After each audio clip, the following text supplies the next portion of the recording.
kelihatan. Jadi kalau saya sudah menguasai mic begini kan enak. Baik. Bismillahirrahmanirrahim. Assalamualaikum warahmatullahi wabarakatuh. Hapus. Ini masih salam HP mau rusak ini. Hapus sih balik. Saya hormati pimpinan DPRD, pimpinan rapat, segenap anggota DPRD, segenap DPD yang hadir, terutama tamu kita juga yang membantu kita dari Kemenkum Kanwil Jawa Timur, sangat saya hormati semuanya. Ini juga ada beberapa mahasiswa dan beberapa universitas juga hadir untuk barangkali menimba dan menikmati dinamika yang terjadi pada proses penyusunan perda di DPRD Kota semua. Yang pertama adalah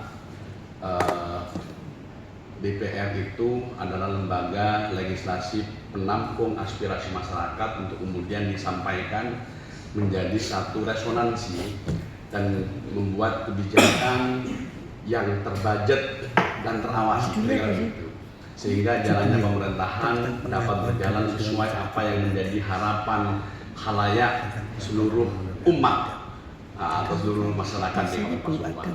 Sehingga barangkali saya banyak sepakat dengan Pak Dr. Kasimah, tapi kalau sepakat saja namanya tidak berdinamika, sehingga saya harus berbeda agar ini menjadi dinamika yang menarik, menjadi bagian daripada proses demokrasi yang menarik, menjadi pelajaran bagi mahasiswa-mahasiswa untuk kemudian kelak kalau jadi presiden atau jadi DPR RI atau jadi pemangku kebijakan di negara ini juga bisa berjalan dengan baik. Yang pertama begini, penting untuk saya ungkapkan bahwa saya sepakat dulu dengan Pak Dokter bahwa ada tatanan hukum yang harus kita hormati bersama di Indonesia, ada hukum positif dan seterusnya. Namun penting juga untuk menjadi pengetahuan bersama, saya pernah ada sekian waktu, sekian hari dikumpulkan di Jakarta oleh koalisi rakyat untuk hukum adat, kira-kira gitu. Dikumpulkan seluruh hakim dari perwakilan daerah se-Indonesia membahas khusus berkenaan dengan positioning hukum adat atau masyarakat adat yang ada di Indonesia. Yang kemudian hari ini ternyata pemerintah juga mencetuskan yang namanya restoratif justice. Bagaimana kemudian ada hukum itu yang didiskusikan, dirembukan ketika memang itu tidak berefek kepada hukum delik umum barangkali yang kemudian ada penjawabnya bisa diselesaikan di daerah-daerah, kira-kira gitu. Ini kok sama kira-kira, nada nafasnya sama, meskipun hingga hari ini ternyata belum ada undang-undang perlindungan hukum adat di Indonesia. Cuman menjadi prioritas di prolegnas, selalu menjadi prioritas prolegnas, cuman masih belum pernah disahkan atau serius dibahas, kira-kira gitu. Maka dari itu melalui kerangka berpikir itu, maka DPRD khususnya di Komisi 1 berupaya untuk kemudian bagaimana kemudian menghargai apa yang disebut dengan kekayaan dari nenek moyang, kekayaan bangsa kita yang hari ini sudah terpecah-pecah. Sudah ada banyak sekali suku, sudah banyak sekali tradisi yang kemudian juga tersimpul dalam budaya.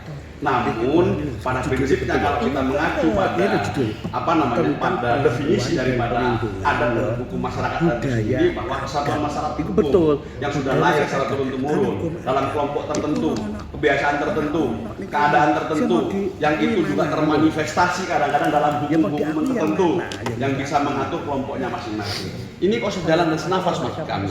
Oleh karenanya saya begitu sepakat, saya begitu bersemangat. Bahkan bukan hanya di suku Tengger sebenarnya kalau saya maknai, tapi bagaimana kemudian perda ini nanti lahir untuk mengklasifikasikan, mendefinisikan secara lebih utuh sebagaimana disampaikan oleh Mbak Ni tadi, apa sebenarnya maksud kategorinya dalam persepsi perlindungan masyarakat hukum adat ini. Dan kemudian apakah masyarakat hukum adat yang termaksud hanya ada pada suku Tengger misalnya, yang sana sudah ada kelompoknya, barangkali dalam tradisi juga ada hari rayanya, barangkali juga ada hukum-hukum tertentu, hukum adat tertentu, hukum kebiasaan tertentu yang diterapkan di masyarakat sana. Apakah hanya di sana? Atau jangan-jangan tadi juga ada suku Penalungan barangkali yang kemudian secara ada kesadaran di alam bawah sadar barangkali yang itu juga memanifestasikan nilai-nilai.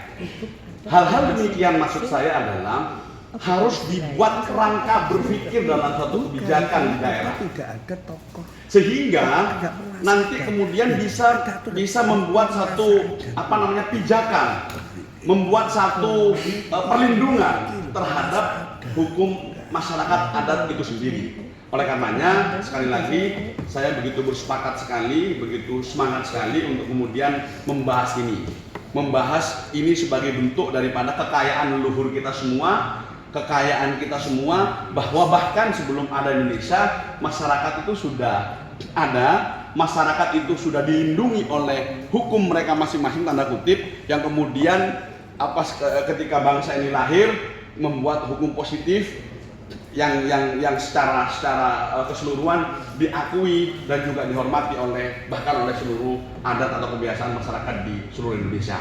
Maknanya adalah saya berharap dalam forum ini juga nanti barangkali juga dihadirkan perwakilan-perwakilan untuk kita mendapatkan asupan-asupan lebih, mempersepsikan apa yang dimaksud atau mengejawantahkan pengertian hukum adat dalam definisi nasional tadi itu, kemudian diejawantahkan dalam persepsi daerah sehingga nanti clear ini masuk kategorinya di sini, kemudian butuh pelindungannya di sini, terus kemudian bagaimana kemudian proses penegakan dan juga sanksi-sanksi barangkali juga ada yang kemudian